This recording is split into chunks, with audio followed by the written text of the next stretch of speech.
Roadster or Sport Tourer? Which one should you pick and why? The Bajaj Dominar 400 is the more affordable motorcycle and it's purpose built for longer rides. But it can also double up as a versatile everyday motorcycle.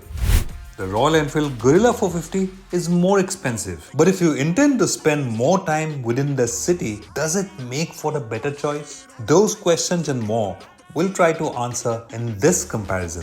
Hello and welcome to Car and Bike. We have two motorcycles to compare. They're not an apples to apples comparison, but the choice here is between a Roadster and a Sport Tourer. Why this comparison? Because both these bikes are available at somewhat similar pricing. So if you were to choose between a Roadster and a Sport Tourer at that price bracket, which one of these should you choose and why? What are the pros, what are the cons, what are the positives and what are the negatives? Those are the questions we'll try to answer in this comparison. But before that, if you haven't yet, please do like the Car and Bike channel, hit that bell icon so that you get notified every time we ride some interesting motorcycles, do some interesting comparisons and tell you all about those bikes so that you can make an informed decision before putting your hard-earned money on a new motorcycle. The new Bajaj Dominar 400 may carry the same design and silhouette from the time it was first launched almost a decade ago. But look closer and you'll find some thoughtful upgrades that underscore its touring-oriented personality. Right out of the showroom, it's ready for the open road with a tall windscreen, standard knuckle guards, an engine guard, and a pillion backrest integrated into a standard luggage rack. Even built-in bungee straps are a thoughtful addition, making it travel-ready. The new color LCD instrument console features a secondary dot matrix screen which displays turn-by-turn navigation as well as the 4 ride modes: road, rain, sport and off-road, powered by the new ride-by-wire system.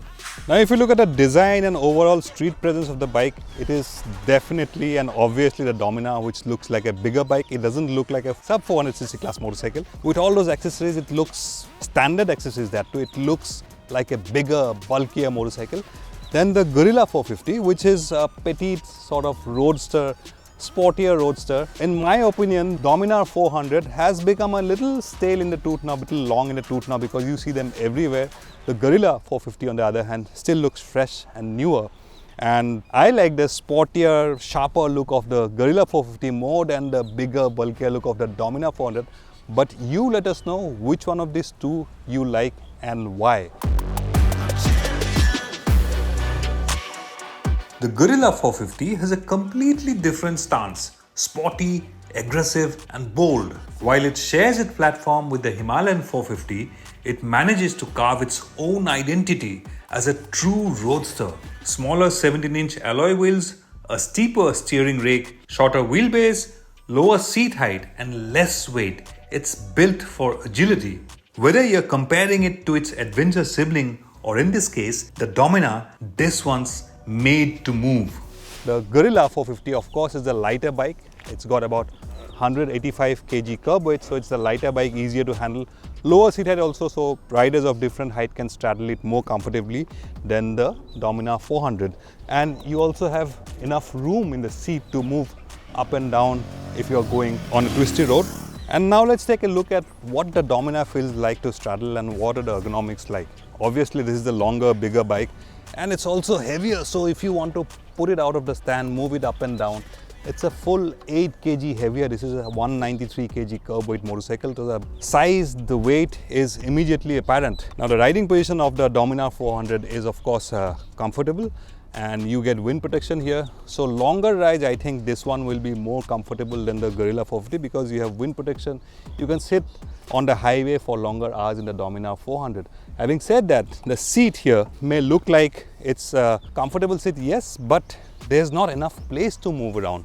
So if you're sitting on the Dominar, the seat has been designed such that you can't really move up and down if you want to change your riding position while on the go. And it's a longer wheelbase motorcycle also. So in terms of dynamics, there's a difference in the Dominar 400 compared to the Guerrilla 450 also, but we'll tell you all about that In the meantime, take a look again at both these motorcycles. You let us know, would you pick the lighter bike? Would you pick the heavier bike? Would you pick road presence, or would you pick a slightly more compact motorcycle?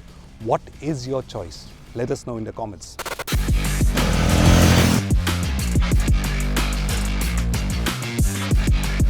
The Dominar's 373cc single-cylinder engine loves being revved, and those seeking some thrill will appreciate sport mode.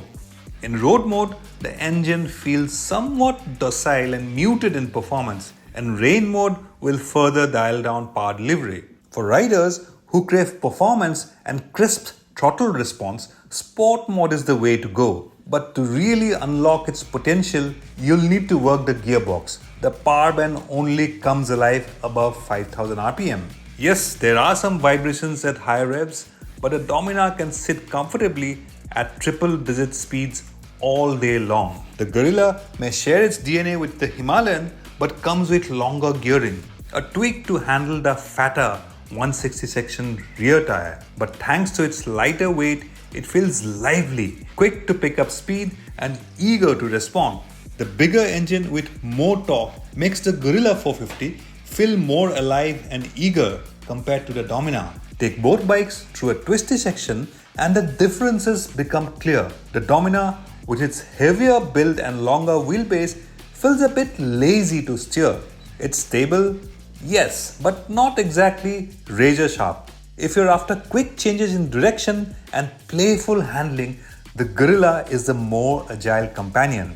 It's lighter on its feet, corners with confidence, and loves being pushed hard around corners. Now let's take a look at the features first. Now the 2025 Dominar 400 has got a feature update. It gets a ride-by-wire throttle now, 4 ride modes: road, rain, sport, off-road and traction control as well. And you get Bluetooth connectivity, and that opens up a lot of other features. On the Guerrilla, however, this is the mid variant. You will still get the Google Maps integrated full digital dash, but on the base variant, which is actually in comparison in pricing to the Dominar 400, you will just get an analog dash. So those features you won't get on the base variant. So in terms of features, it's the Dominar which is an advantage. But if you like your bikes to be simple without any features, you will have to go for the Guerrilla 450. It just got dual channel ABS and no other features to speak of. The Guerrilla 450 is the newer machine, and it also comes with the higher price tag, starting at just over 2.5 lakh rupees. The Dominar 400 still great value, and nearly 35,000 rupees less than the top-end Guerrilla 450. Having said that, for a daily grind, the Guerrilla feels more playful, agile, eager, fun. But when the road stretches out, it's the Dominar that takes the edge. Stable, composed, ready for distance. So time now to answer the final question, which one of these two motorcycles should you pick? And let me tell you, there is no easy way to answer that question. It all depends on the kind of riding you do, the kind of preference you have, whether you like a Roadster or you like the bulkier sport touring nature of the Dominar 400.